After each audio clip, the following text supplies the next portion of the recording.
Ignore me for some time please, हाँ ignore me. पता नहीं क्यों यहाँ आके मैं भी इनके जैसी बन गई थी, इनके जैसे सोचने लग गई थी। But the thing is we need to understand that if you are doing an MBA, do it for your learning and not for the package. Learning and not for earning, because earning will definitely come if you have the capability. So relying your future completely to an MBA college is wrong. And I won't blame this thing to any institute or anyone. I think MBA or any study should be meant to learn and not with the perspective of earning. जब बाहर नहीं होता तो यहाँ क्या हो रहा है? एंड आई थिंक जॉब मिलना कोई बड़ी बात नहीं है. If you have the capability, if you have the skills, you will get it, definitely you will. So instead of getting fair कि हमारी प्लेसमेंट लगेगी नहीं लगेगी, कि हमारा ROI निकलेगा नहीं निकलेगा, वो तो वैसे भी नहीं निकलेगा. लाइक मैक्सिमम इंडियन कॉलेजेस में नहीं निकलता है, बहुत जो प्रीमियम कॉलेजेस होते हैं उन्हीं में निकल पाता है. But the thing is ROI निकलने के बाद भी are you doing something which you really like? Because most of the jobs जिसमें ROI निकलता है दैट आर सेल्स बेस्ड. पर क्या सही में तुम्हारा इंटरेस्ट कोर सेल्स है? और मैं ऐसे नहीं कहूँगी सेल्स कहीं नहीं होगा, सेल्स हर जगह होगा, बट जितना ज़्यादा ROI उतना ज़्यादा sales. And this was a reminder to me that like no, मैं इनकी जैसी नहीं हूँ शायद, मैं वैसे नहीं सोचती. एंड मैं चाहती हूँ कोई भी वैसे नहीं सोचे, बट या अगेन इट्स माई POV, मेरी सोच है वो, मैं किसी पे कुछ थोप नहीं रही. But this reel is just about letting people know that how learning should be, and it's not about any institute या मुझे डिबार कर दिया कि no, the story is not that. This is me documenting, me trying to make people understand this thing that अपनी studies को अपनी earning के साथ जोड़ना बंद करो. If you are into an institute, focus on learning rather than earning.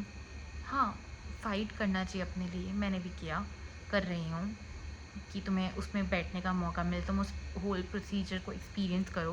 Because what you are paying to an MBA college, that is completely for the experience and not for getting a package.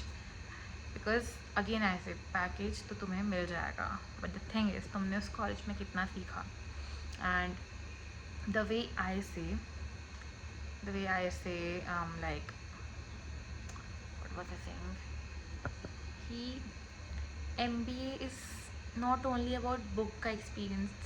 मेरी internship was not only limited to my company, but it's about the experience, how you meet different culture people, how you travel around the city all your own, how you live all your own in a hostel, how you survive in this whole competitive world. So it's the experience about that. Make it, please. You're paying for that experience. You're not paying for the package. दो हम सब चाहते हैं, मैं भी कहीं ना कहीं ऑब्वियसली चाहूँगी, मैंने अगर 20 लाख लगाया तो मुझे 24 लाख या 18 लाख कुछ तो ROI मिले. बट द थिंग इज़ हमारा ये सिस्टम इतना फक्ड अप है कि हमें एक MBA करना पड़ रहा है एक अच्छी जॉब के लिए. और आई बिलीव मेरे स्किल्स में कहीं काफ़ी चीज़ें ऐड हुई, but I also believe this thing, मैंने सेम स्किल्स के साथ ये चीज़ अर्न कर सकती थी. बट द थिंग इज़ आजकल हर कंपनी मांगती है MBA. तो I want the companies MBA के बजाय बच्चों के स्किल्स देखो. एंड मैं चाहती हूँ स्टूडेंट्स को ये कि वो MBA के पैकेज के अलावा लर्निंग देखें. Because I have face this thing and I realise many things. And I realise कि मेरी सोच कितनी ज़्यादा टिमिड होती जा रही है. जबकि MBA का फुल फॉर्म है masters of business administration, and business वो लोग नहीं कर सकते जो टिमिड है. हाँ, इवन नौकरी के भी तुम्हें टिमिड माइंड सेट नहीं चाहिए होता. I want people to think from a bigger perspective, and placements का fear लेके अपने साथ ना बैठे. हम बहुत ज़्यादा MBA हमें कहीं ना कहीं we become timid, we become fearful because placement नहीं मिलेगी. हमारे टाइम में 24 घंटे ये डर होता है. तो गाइस, ये डर आई गेस हमें इस डर से खुद को ओवरकम करना चाहिए, चीज़ एक्सपीरियंस करनी चाहिए, क्योंकि these are the things which will make you, which will change your personality, and it please change your personality in a better way. यहाँ आके मैं I don't want people, at least I don't think people should learn to how to be timid, how to be weak, or how to make themselves feel less. I feel it's about me making me feel more. Should be more confident day by day, not underconfident. So